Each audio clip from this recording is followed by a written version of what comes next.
So, the Medusa, is it monosynth? Is it a polysynth? Well, the fact of the matter is, it's both. And I know there's been a lot of synthesizers over time that were both monophonic and polyphonic, but these days, people are doing it in a more interesting way. The monophonic application of this is pretty straightforward, but the polyphonic application of this synthesizer is so interesting and results in a wide variety of outcomes that are, to me, if you've seen my previous videos, much more interesting than just your standard polysynth that has, you know, the same waveform, same octave setting, etc. per note.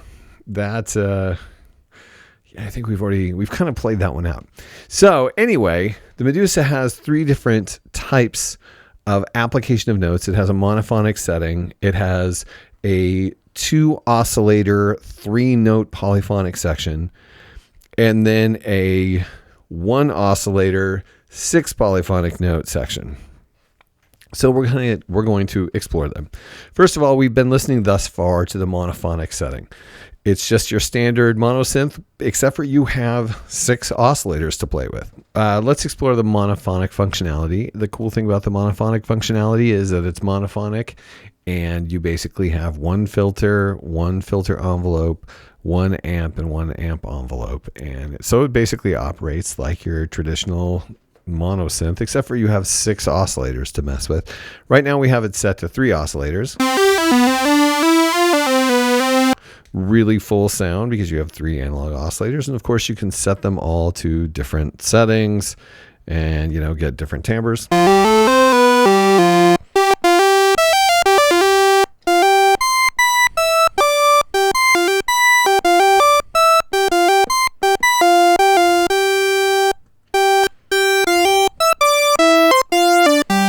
And, you know, you could bring in the other 3 oscillators and get this big, tremendously huge sound.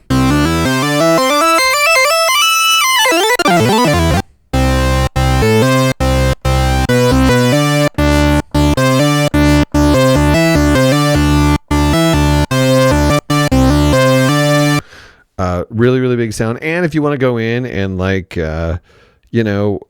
detune some of the notes here and there, you can certainly do that. Let's see here. We'll go into the digital and we'll detune that a little bit here and there. Get a really bigger, massiver sound.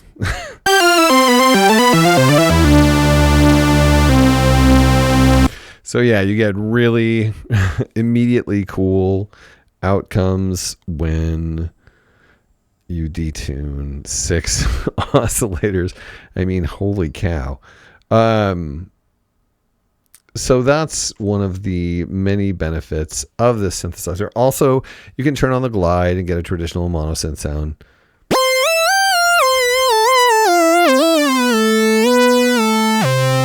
And it's got a decent glide time.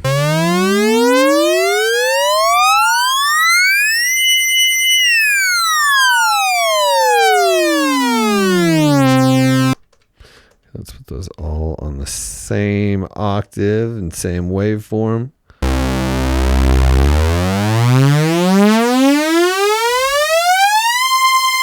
We almost had Blinded by the Light. Did you hear that? Oh, that was awesome. Anyway, so yeah, you can put the glide on there and then you get standard monosynth behavior, except for, you know, you have 3 oscillators and noise if you want. So that's kind of like even 4 oscillators. Anyway, or 7. I'm bad at math. You understand what I'm saying.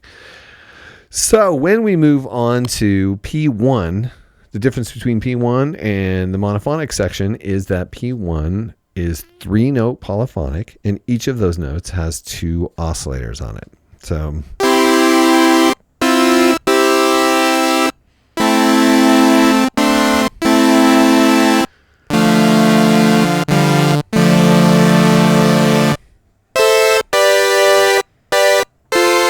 So obviously we're getting a big, gigantic, huge sound with 2 layers of oscillators on 1, per note. So of course you can go in and set all of the various oscillators to different settings and different waveforms and get unique and interesting sort of voicings of the chords. Let's do that. Let's see what happens.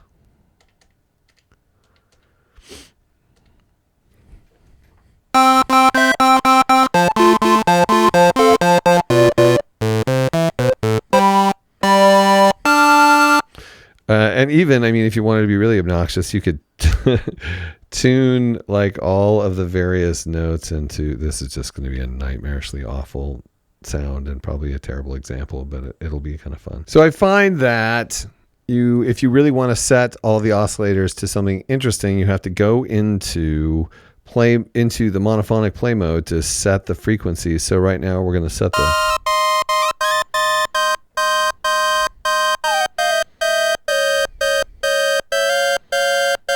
So now all the digital oscillators are set to weird tunings.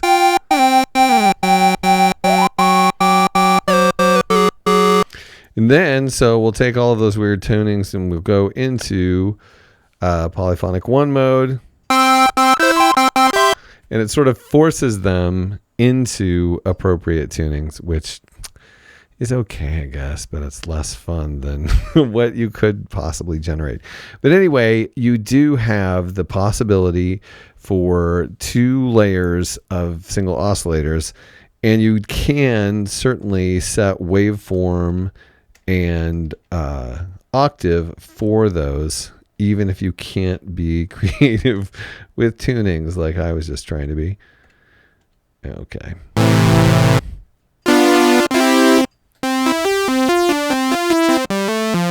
Another thing we need to talk about is this really cool setting. It's called voice priority, and I have it set up on the configuration menu here. When you click on it, it gives you the option of first and next. First is basically it's constantly sending the polyphony triggering to the same oscillators. So you get a sort of uniform sound when you play notes. A uniform, it's the same waveform, it's the same oscillator sound every time. But if we turn it to next and we mess up like the different, basically we're just making it more evident that the wave shapes are different. You can get, basically it will round robin is what I'm trying to say. I'm trying to talk while I'm trying to press buttons. Setting it to next is round robin. So when you do this, you're going to hear it moving through different oscillators.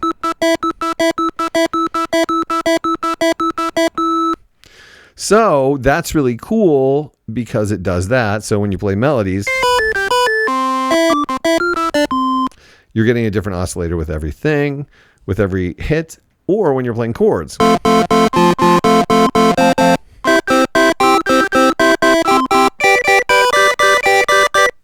And that bouncing around, that sort of round robin nature, you know, certainly makes a chord sound much more interesting.